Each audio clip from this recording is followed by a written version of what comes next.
Hola, estimados oyentes. Bienvenidos a la continuación de la lectura del libro Recordando a Gurdjieff de Fritz Peters, capítulo 39 del libro primero.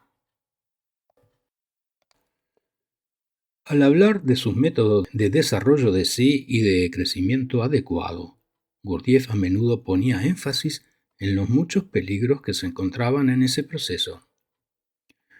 Uno de los obstáculos más frecuentes consistía en que la ejecución de un ejercicio en particular se refería a ejercicios que él prescribía individualmente, producía a veces un estado de alegría o bienestar. Subrayó que aunque este estado de regocijo fuese adecuado para la correcta y seria ejecución del ejercicio, había un peligro en nuestro equivocado concepto de, entre comillas, resultado o progreso. Era necesario recordar que no deberíamos esperar ningún resultado. De lo contrario, no tendría valor alguno.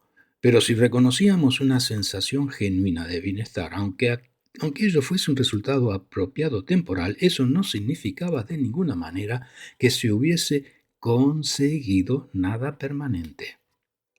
Podía significar que se estaba haciendo algún progreso, pero era entonces necesario trabajar mucho más duramente para hacer que tales resultados formasen parte permanente de uno mismo.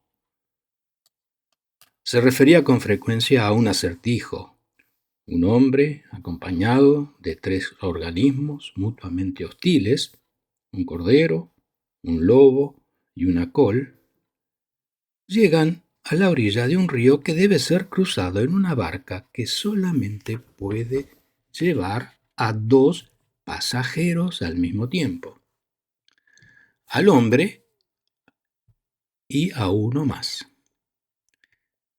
Es necesario que el hombre sea transportado con sus compañeros a través del río sin que exista la posibilidad de que uno de ellos pueda atacar o destruir al otro.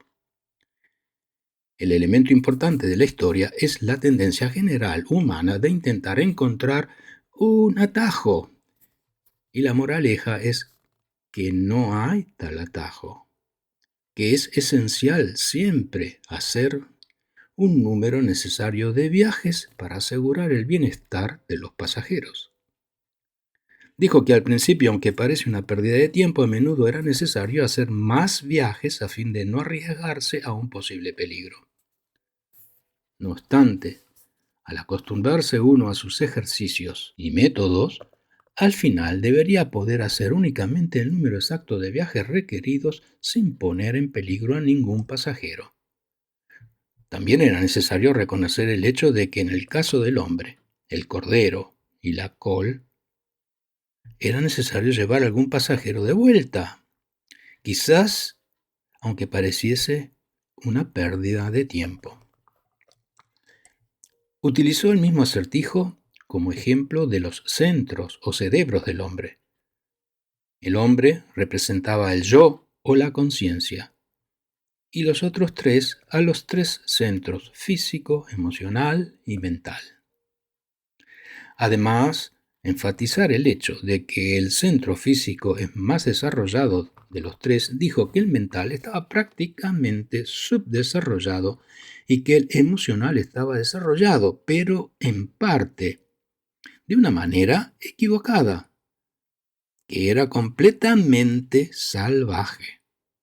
Respondía a las necesidades del cuerpo de forma compulsiva, lo cual era adecuado mientras nuestros hábitos corporales fuesen buenos, ya que era necesario satisfacer las necesidades del cuerpo o máquina, de la misma forma que uno cuidaría un automóvil, pues era nuestro único medio de transporte.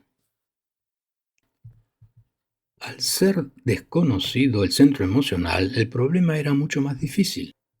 La mayor parte de las equivocaciones de violencia que se habían cometido en el transcurso de la vida eran emocionales, ya que no sabíamos cómo usar adecuadamente la emoción en el transcurso de nuestras vidas y solo habíamos aprendido a formar hábitos emocionales inadecuados desde el momento de nuestro nacimiento.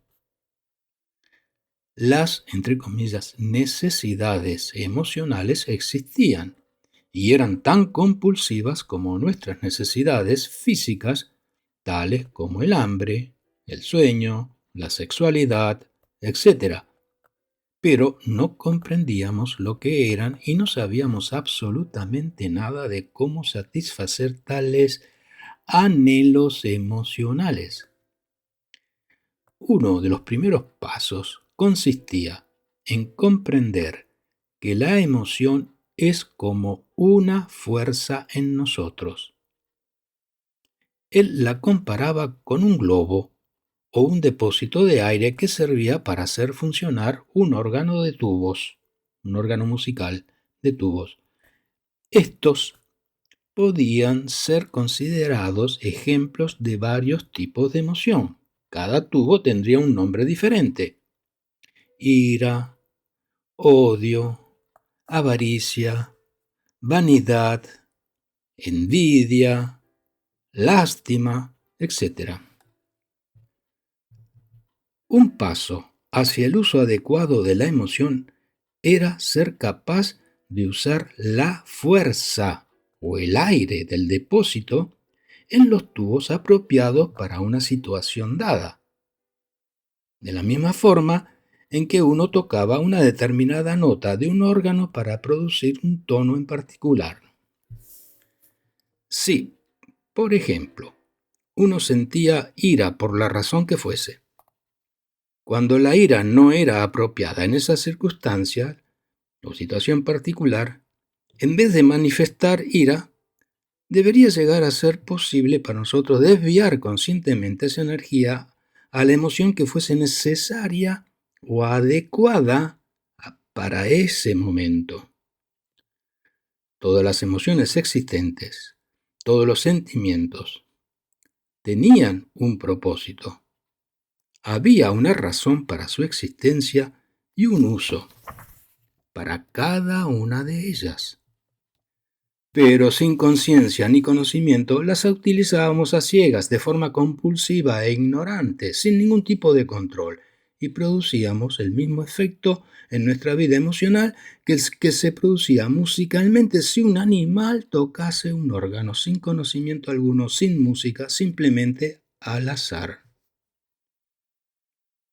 El gran peligro que tenían las emociones descontroladas era que el choque producía generalmente efectos en uno mismo y en los demás. Y la fuerza de choque era emocional. Si uno sentía ira mecánicamente por falta de conciencia o de conocimiento, en vez de, por ejemplo, compasión, en el momento en que la compasión era la emoción adecuada, solamente se produciría caos y destrucción. La mayoría de los problemas de comunicación y comprensión entre los individuos era precisamente el resultado de tales choques emocionales, los cuales eran inapropiados, inesperados y por lo tanto dañinos y destructivos normalmente.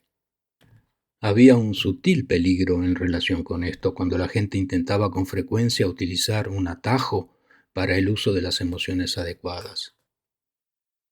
Al sentir ira, intentaban controlar y expresar una emoción diferente, tal como felicidad, amor o cualquier otra cosa excepto la ira. Pero, lo supiésemos o no, la emoción estimulada no convencía a los demás y el resultado era que, a pesar de la expresión exterior, la verdadera emoción o sentimiento era, entre comillas, reconocida como ira de todas formas. Y, al haber sido sentida de esta manera por otro individuo, a pesar de no haber sido expresada con sinceridad, podría ser incluso más peligrosa, ya que solo podía servir para hacer surgir la sospecha y la hostilidad, quizás de forma inconsciente. Finaliza aquí la lectura del capítulo 39 del libro primero del libro Recordando a Gurdjieff. Muchas gracias por haber escuchado.